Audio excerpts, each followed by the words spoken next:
अभियान चलाया और उसके बाद ये गिरफ्तारी। चलिए आगे बढ़ते हैं और बात करते हैं दिल्ली की, जहां पर आज शाम 4 बजे बीजेपी मुख्यालय पर बड़ी बैठक होगी और बीजेपी शासित राज्यों के सीएम, डिप्टी सीएम की ये बैठक होने वाली है। बड़ी खबर सामने आ रही है। प्रधानमंत्री नरेंद्र मोदी की अध्यक्षता में शाम 4 बजे बैठक होगी।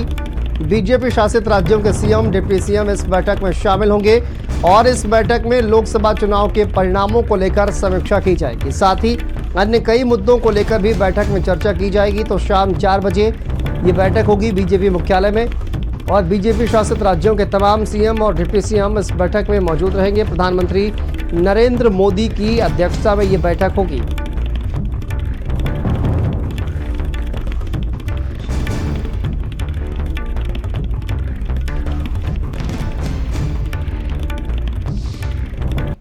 सबसे पहले तो कहीं कोई खींचतान नहीं है, ये सब ठीक है। विपक्ष के पास कोई एजेंडा नहीं है। विपक्ष केवल और केवल जनता को गुमराह करने के एजेंडे के साथ राजनीति करता है।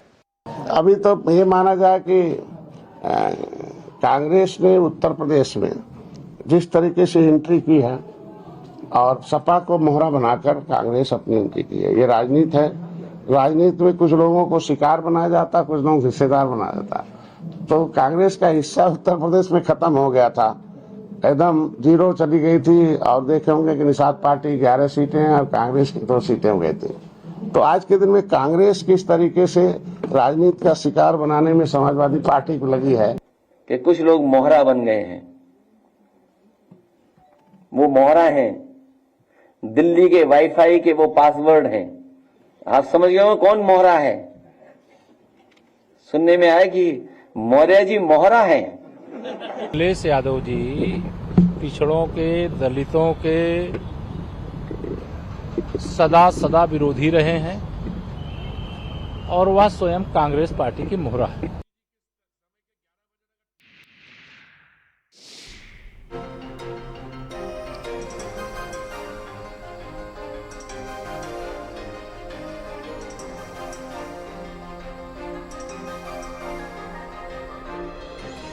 तो देखिए, बड़ी बैठक आज शाम 4 बजे ये बड़ी बैठक होगी और बीजेपी शासित राज्यों के सीएम, डिप्टी सीएम बैठक में मौजूद रहेंगे। दिल्ली से ये खबर सामने आ रही है, जहां पर आज शाम 4 बजे बीजेपी शासित राज्यों की बैठक, बीजेपी मुख्यालय में ये बड़ी बैठक होगी और तमाम राज्यों के मुख्यमंत्री, भारतीय जनता पार्टी शासित ये तमाम राज्य, जिनके मुख्यमंत्री और उप मुख्यमंत्री इस बैठक में मौजूद रहेंगे और लोकसभा चुनाव के परिणामों को लेकर इस बैठक में चर्चा की जाएगी।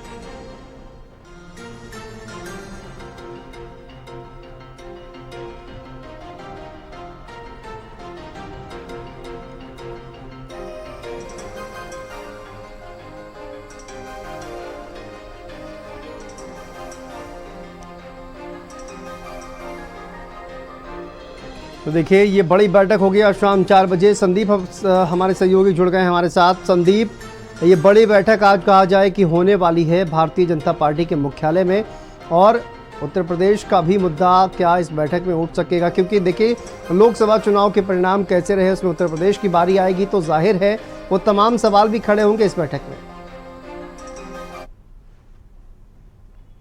देखिए शांतनु, बिल्कुल जो लखनऊ से लेकर जो दिल्ली तक की एक गहमा गहमी चल रही है और इस दौरान देखिए जो भी बैठकें आयोजित हो रही हैं उसमें लगातार ये कयास लगाए जा रहे हैं कि क्या लखनऊ की लड़ाई जो है वो दिल्ली तक पहुंच गई है और इन बैठकों में आखिर एजेंडा क्या रहने वाला है।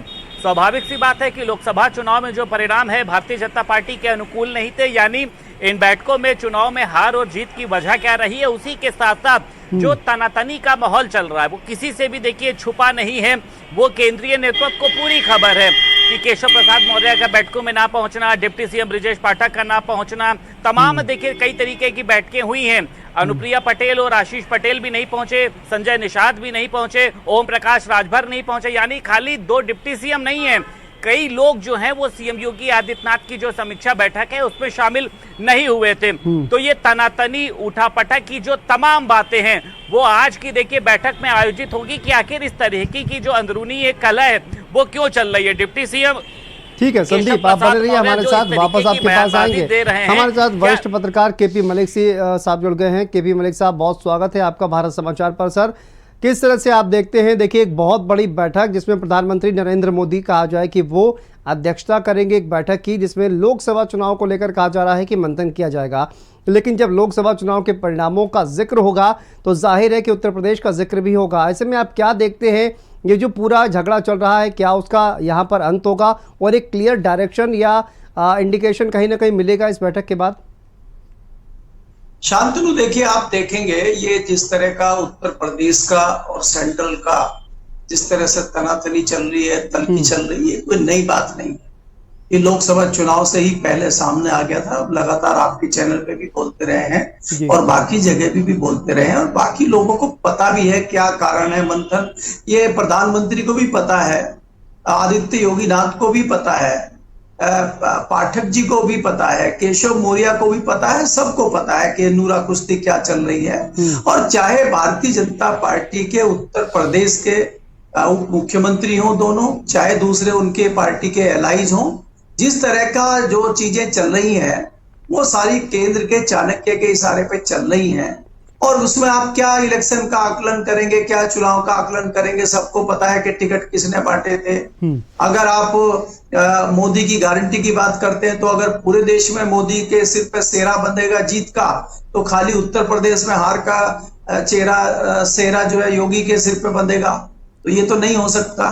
तो इसलिए सारा आकलन, सारी रिपोर्ट, सब बातचीत हो चुकी है। आज पटापेक्ष इसका लगता है, हमें उम्मीद है कि कुछ पटापेक्ष होगा और इसमें जो कुर्बानी दी जाएगी, इसमें जो बलि चढ़ेगी, मुझे लगता है दोनों जो उप मुख्यमंत्री है उनकी बलि चढ़ेगी। अब हमारे जो सूत्र यहाँ बता रहे हैं, दिल्ली में अभी योजना आयोग की मीटिंग खत्म होने वाली है और उसके बाद 4 बजे के बाद भारतीय जनता पार्टी के नेताओं की मीटिंग होगी जिसमें प्रधानमंत्री भी रहेंगे, और आज फैसला ये होगा कि उत्तर प्रदेश में क्या किया जाए।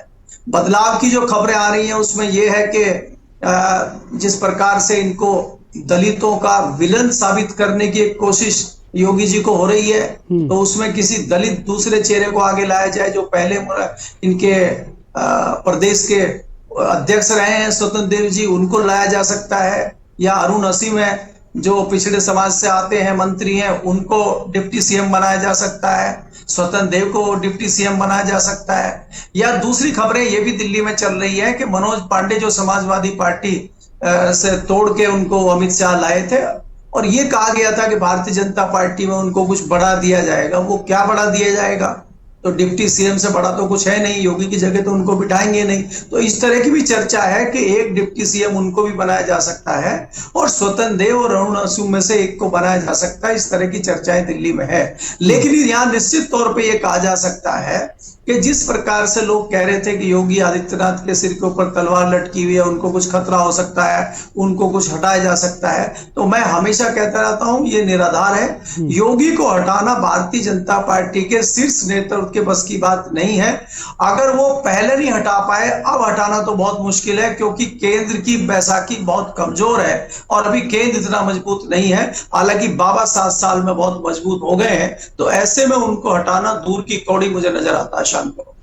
बिल्कुल। और देखिए, अगर कहा जाए, आपने कहा कि सभी को पता है कि ये सब क्या चल रहा है भारतीय जनता पार्टी में, लेकिन लोकसभा चुनावों के बाद जिस तरह की एक परसेप्शन सामने आ रहा है, आप देखिए कि चाहे कोई मुलाकात कर रहा है, चाहे पल्लवी पटेल सीएम योगी आदित्यनाथ से मुलाकात कर रही है, जो परसेप्शन हो रहा है कि खींचतान कहीं ना कहीं मची हुई है, इसको किस तरह से टैकल किया जाएगा? वहाँ पर कोई क्लियर निर्देश जो है वो कहीं ना कहीं आपको लगता है कि आज की बैठक में उत्तर प्रदेश के जो डिप्टी सीएम हैं उनको दिया जा सकता है, या जो भी नेता कहा जाए कि जो अंतरकलह जिसकी वजह से मची हुई है, उनको कोई निर्देश दिया जा सकता है, संदेश?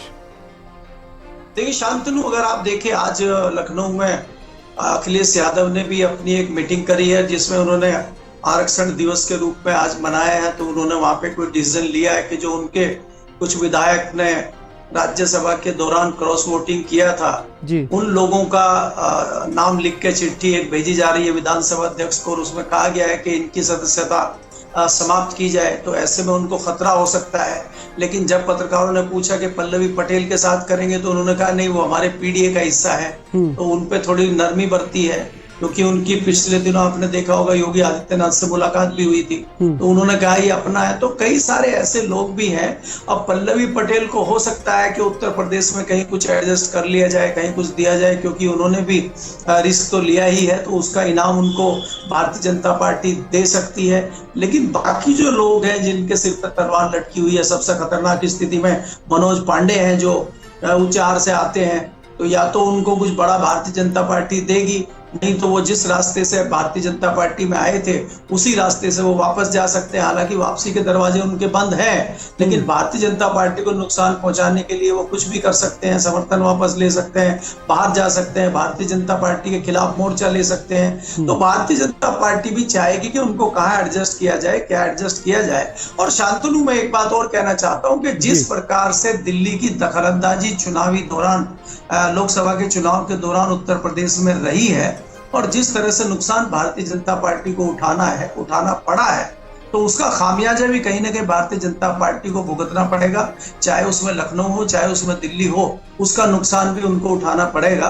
और अगर बड़ा आज जैसे की चर्चा है कि इन लोगों में बदलाव किया जाता है, तो उसमें सबसे बड़ा नुकसान ब्रजेश पाठक और केशव प्रसाद मौर्य का होगा। अगर और ज्यादा चक्र चल गया तो कुछ और लोगों का भी नुकसान मुझे होता दिख रहा है। जी शांतनु जी, बहुत शुक्रिया सर आपका बातचीत करने के लिए और देखिए तमाम जानकारी हमारे दर्शकों तक पहुंचाने के लिए।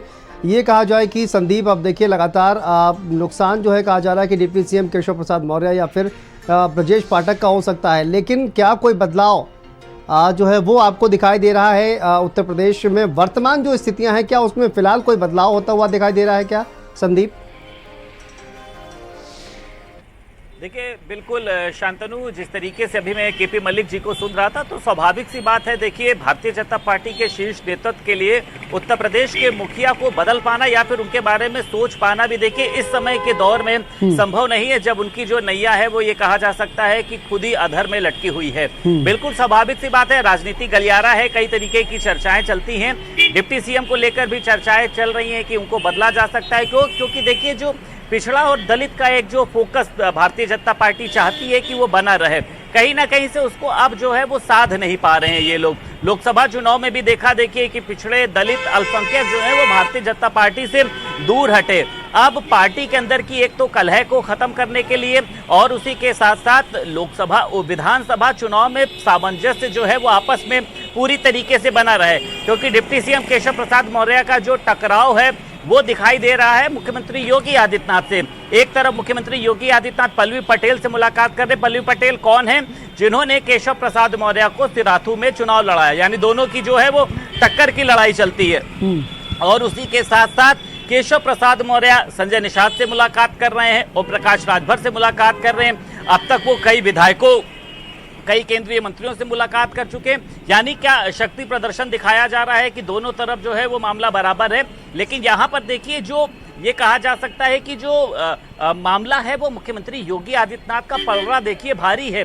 उनकी लोकप्रियता भारतीय जनता पार्टी को पता है, उनकी अपनी एक फैन फॉलोइंग है, उनकी वो चाहे हिंदुत्व वाली छवि हो, आज उसको देखिए सभी लोग पसंद करते हैं। और अगर कहीं पर भी चर्चा होती है कि क्या बदलाव की, तो वो सभी लोग यही कहते हैं कि अगर यूपी के मुख्यमंत्री को लेकर कोई बदलाव होता है तो इसमें कोई दो राय नहीं है कि 27 में भारतीय जनता पार्टी के लिए एक ऐसी दीवार खड़ी हो जाएगी। तो तमाम अटकलें चल रही हैं। देखिए दिल्ली में भी मंथन चल रहा है। दिल्ली का जो दरबार है, ऐसा नहीं है कि उसको कुछ भी पता नहीं है। जब लखनऊ के एक एक सदस्य को पता है तो दिल्ली में भी जो शीर्ष नेता बैठे हैं उनको पता है। लेकिन इस तनातनी को दूर करना पड़ेगा, इस उठापटक को, क्योंकि केशव प्रसाद मौर्य जो भी बोल रहे हैं उनको दिल्ली से कोई पावर बिल्कुल ये तनातनी दूर करनी ही पड़ेगी संदीप, क्योंकि देखिए काफी नुकसान जो है वो भारतीय जनता पार्टी का भी हो रहा है। ये जो पूरी लड़ाई चल रही है, परसेप्शन बनाया जा रहा है, एक नया परसेप्शन जो है वो कहीं ना कहीं विपक्ष भी तैयार कर रहा है। जिस तरह से हमने देखा कि डिप्टी सीएम केशव प्रसाद मौर्य पर अखिलेश यादव की तरफ से हमला बोला जा रहा है, तो ये सब दूर करने की जिम्मेदारी भी इन तमाम नेताओं के लिए भी है। बहुत बहुत शुक्रिया संदीप आपका तमाम जानकारी के लिए। फिलहाल देखिए ये बड़ी जानकारी सामने आ रही है, जहां पर आज एक बड़ी खबर, बड़ी बैठक होने वाली है दिल्ली में। आगे बढ़ते हैं, यूपी बीजेपी में सामने आ रही आपसी मतभेद की खबरों पर हमारी संवाददाता ने